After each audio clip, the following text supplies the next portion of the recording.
देंगी और अपना पक्ष रखेंगी। अजय कुमार जी, सबसे पहले आपके पास आएंगे। आज ओवैसी ने जो बयान दिया, उन्होंने कहा कि जो बंटवारा हुआ उसके लिए जालिम जिन्ना और कांग्रेस जिम्मेदार है। अब मुसलमानों की अपनी कोई लीडरशिप नहीं है। 75 साल तक चाहे कांग्रेस हो बाकी पार्टियों ने हमें अपना लीडरशिप नहीं बनने दिया और अब वो समय आ गया है कि मुसलमानों का अपना एक लीडरशिप होना चाहिए। देखिए, ओवैसी जी विद्वान आदमी हैं, एंकर महोदय अंजनी जी, और पढ़े लिखे आदमी हैं। लेकिन दिक्कत यह है कि बहुत बुलंद फिजा में तेरी पतंग से ही, एक शेर है कि बहुत बुलंद फिजा में तेरी पतंग से ही, मगर ये सोच की डोर किसके हाथ में है, मगर ये सोच की डोर किसके हाथ में। तब be part of the BJP. वहीं से जब कलई खुल गई वहां बंगाल में, हुमायूं कबीर के साथ वो 1000 करोड़ रुपए वाला वीडियो घूम गया कि किस तरह से भारतीय जनता पार्टी के नेता विभाजन आजादी में जिनका कोई योगदान नहीं रहा, वो उस पर टिप्पणी ना करें तो ज्यादा बेहतर है। किस तरह से उनकी कलई खुल गई पता चल गया। बंगाल के लोगों ने जब उनको वापस भेज दिया। अब ओवैसी साहब कहते रहे, अच्छी बात है, अपने मुंह में या मिट्टू बनते रहे, कुछ भी कहते रहे, लेकिन जहां तक सवाल ये कह रहे हैं कि साहब उस वक्त का तो जिन्ना किसके पॉलिटिकल विंडेटा है। आडवाणी साहब उनकी मजार पर जो सजदा करने जाते हैं, नमाज पढ़ के आते हैं, आवाज साहब झुककर सजदा करते हैं। मोदी साहब बिरयानी खाते हैं, लाल रेड कारपेट लेने जाते हैं, मिर्मुलाए चले जाते हैं। तो इनका एजेंडा, इनका पॉलिटिकल विंडेटा, इनका पाठ्यक्रम पाकिस्तान जिन्ना है। आजादी में ना आरएसएस ना बीजेपी का कोई योगदान था। उठा के बता दीजिए। समय की डिमांड थी, पंडित जवाहरलाल नेहरू, महात्मा गांधी, सरदार वल्लभ भाई पटेल और जो भी थे, जितने लोग थे, कोई चीज बनी थी तो डिमांड थी, समय ने मांग करी, वो आगे बढ़ा दिया गया। आज इनको 14% मुसलमान देश में होने पर भी ये कहते हैं, मित्रों हिंदू खत्म हो जाएगा, सनातन को खतरा है, हिंदू मर जाएगा। और अगर ये पाकिस्तान का विभाजन नहीं होता तो कितने % होते? तो तब तो बिल्कुल ही फिर तो खत्म ही हो गए होते कि साहब हिंदू मर ही गया है, स्वर्गीय हो गए सारे। तो ये जो एक इल्यूजन है, एक पॉलिटिकल विंडेटा है, केवल चुनाव जीतने के लिए कुछ भी करेगा। बंगाल की धरती मां माटू मानुस की धरती है। वहां हमारा इंडिया गठबंधन, कांग्रेस पार्टी देखिए मजबूती से हम लोग साथ गठबंधन है आपका सीटों पे। आप दीदी गठबंधन, आप दीदी खिलाफ लड़ रहे हैं आप। और ओवैसी ने आज कह दिया, ओवैसी ने कह दी भाई अगर हम बी टीम है तो 11 सीट हटा दो, बाकी पे आप लड़ लो, हरा दो बीजेपी को। तो हम 294 से 284 पे अकेले लड़ रहे हैं। देखिए, हर पार्टी के चुनाव लड़ने की एक रणनीति होती है। आपकी अपनी रणनीति है चैनल चलाने की, बीजेपी की अपनी है चुनाव लड़ने की, मेरी अपनी है, कांग्रेस की अपनी है, दीदी की अपनी है।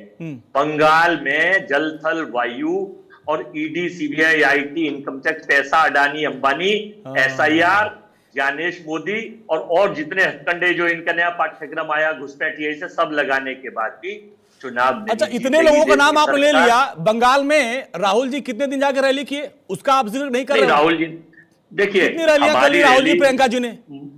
मालदा में, मुर्शिदाबाद में। हमारी रणनीतियां में 1 रैली करें, 10 करें, 100 करें। तो फिर भाई जिससे आपको लड़ना है वो वहां 15 रैलियां कर रहे हैं, फिर कहते हैं कि ईवीएम में दोष हो गया। ठीक है, गामा साहब हमारे साहब, गामा जी वो कह रहे हैं कि आप जो है फाइनल कर दूं। 10 अच्छा जी हाँ, मेरा फाइनल कथन ये है कि देखिए, चाहे वो हुमायूं कबीर हो या ओवैसी साहब हो, इनके ऊपर कभी भी कोई चीजें, सब बीजेपी की पार्टी है, वो चाहते हैं हिंदू मुस्लिम पिच बनाए। लेकिन बंगाल की पढ़ी लिखी जनता है, वो डिग्री नहीं छुपाती, वो अपनी डिग्री बताती है, डिग्री दिखाती है। जो लोग डिग्री छुपाते हैं, डिग्री पूछने पर जेल भेज देते हैं, उनको वापस लौटा देंगे। बंगाल का चुनाव चूंकि आपने छेड़ दिया। अब भाई कौन किसकी भी पार्टी है? डीएमके कह रही है आप बीजेपी की भी पार्टी है। ऐसे तो सबके भी पार्टी है भाई। आप जहां साथी हो वहां डीएमके कह रही है कि आप बीजेपी के भी पार्टी हो, तो आप भी बीजेपी पार्टी। डीएमके, हम तो तमिलनाडु में गठबंधन में है, चुनाव लड़ रहे हैं साथ, बी पार्टी कहां से आ गए? डीएमके और हम तो बंगाल में चुनाव लड़ रहे हैं। हमारी पिछली बार भी 18 सीट थी विधानसभा में, हम बंगाल तमिलनाडु गठबंधन में थे। हम लोग पांडिचेरी में भी मिलकर लड़ रहे हैं। केरल, हमारा तो वो गठबंधन है। केरल में भी पार्टी। ठीक है, अब गामा साहब के पास चलते हैं सर। एआईडीएमके कह रहे हैं, एआईडीएमके थोड़ा सा सुधार करें। ठीक है, एआईडीएमके कह रहे हैं। हाँ, नहीं, वहां पे केरल की बात हो रही थी, वो जिक्र था उसका, यहां पे आ गया। अब गामा साहब वो ये कह रहे हैं कि आप जो है बीजेपी की बी टीम है और ये पूरा जो हो हल्ला मचा रहे हैं उससे बीजेपी का फायदा होगा। जो बीजेपी कहती है रिमोट बीजेपी के पास है, आप वो बोल देते हैं। पतंग, आप पतंग है, डोर है बीजेपी के पास। अजय वर्मा जी के पास अजय वर्मा जी के पास कोई शब्द ही नहीं बचा है हिंदुस्तान और हिंदुस्तान के मुसलमान के लिए, जी। क्योंकि 70 सालों में हिंदुस्तान की क्या हालात रही वो सब जानता है। देश के बंटवारे से लेकर मुसलमानों की राजनीतिक उम्मीदों को खत्म करना, देश के मुसलमानों को शिक्षा से दूर रखना, देश के मुसलमानों को स्वास्थ्य का लाभ न मिले इसका विशेष ध्यान रखना और सिर्फ उन्हें मदरसा तालीम की ओर ध्यान केंद्रित कराने का काम किया। और उसका नतीजा है कि आज हिंदुस्तान में मुसलमान अपनी राजनीतिक सियासत ढूंढते परेशान हो रहा है और उनके हक की आवाज बोलने के लिए कोई तैयार नहीं है। जैसा कि हमारे नेता बैरिस्टर असदुद्दीन ओवैसी साहब ने कहा कि देश के बंटवारे का जिम्मेदार अगर कोई है तो वो कांग्रेस पार्टी है, इसमें कहीं कोई दो राय नहीं है। बी टीम का आरोप ये हम पे लगाते हैं। दिल्ली में इनकी औकात नहीं कि पार्षद का चुनाव जीत जाए, दिल्ली में इनकी औकात नहीं कि पार्षद का चुनाव जीत जाए और पूरी सीटों पे ये चुनाव लड़ते हैं। हम मात्र 3 सीटों पे चुनाव लड़ते हैं, हमें 1 लाख वोट मिलता है, इन्हें पूरे 70 सीटों पे चुनाव लड़के भी 1 लाख वोट नहीं मिलता। वो तो बाहर गए विजय जी कह रहे हैं। बंगाल में हम 11 सीटों पे चुनाव लड़ते हैं, हाँ। ये 294 सीटों पे चुनाव लड़ते हैं।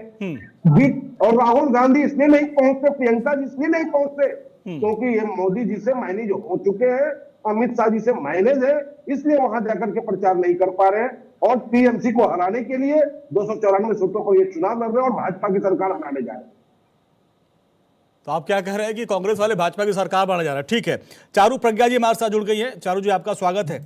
अब देखिए, ओवैसी ने एक ऐसा बम फोड़ दिया चुनाव के दौरान। उन्होंने कहा कि जो बंटवारा हुआ था उसके लिए जिन्ना और कांग्रेस जिम्मेदार है। अब इस चुनावी दौर में बंटवारे का मर्म क्यों, बंटवारे की लड़ाई क्यों आ गई? बंटवारा और जिन्ना कहां से आ गए इसमें और कितने प्रासंगिक हैं? अंजनी जी नमस्ते।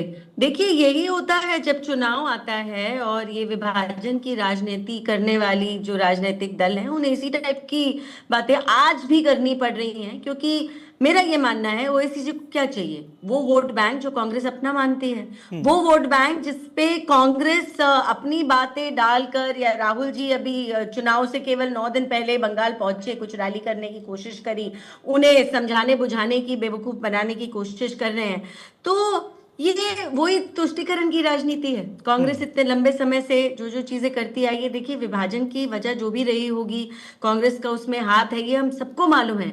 लेकिन आज ये बात अगर ओवैसी जी को उठानी पड़ रही है, इससे एक बात साफ रूप से हमारे सामने आती है कि ये दोनों दल ऐसे हैं जिनको कांग्रेस और या AIMIM, इन दोनों को मुसलमानों में केवल एक वोट बैंक दिखाई देता है। आप ये देखिए ना, पॉजिटिव पॉलिटिक्स तो इन्होंने कभी कुछ करी नहीं। कोई भी पॉजिटिव स्टेप लिया गया एक समाज के उद्धार का या उनको आगे बढ़ाने का, उसका कभी साथ नहीं दिया। हाँ, लेकिन जब अपने 4 वोटों की बारी आ जाती है तो आप वापस वही तुष्टीकरण की राजनीति पर आ जाते हैं और एक दूसरे को पता नहीं किस किस की बी टीम बताते हैं। देखिए, भारतीय जनता पार्टी अपने दम पर चुनाव लड़ती है और जिसके साथ मिलकर लड़ती है, हम डंके की चोट पर उनको हमारा साथी दल बताते हैं, हम ये कहते हैं कि हमारा इनसे अलायंस है। तो ये आपस में चंद लोगों को लेकर बैठते हैं और ये कहते हैं कि कैसे हम इन लोगों के वोट अपनी तरफ बटोर पाए। लेकिन इस बार मैं खास कहना चाहती हूँ कि देश की जनता अब बहुत समझदार हो चुकी है। वो पुराना वाला समय नहीं रहा कि आप कुछ भी बयान देंगे और लोग आपके साथ आ जाएंगे, आप किसी और का वोट बैंक अपनी तरफ एकत्रित कर लेंगे।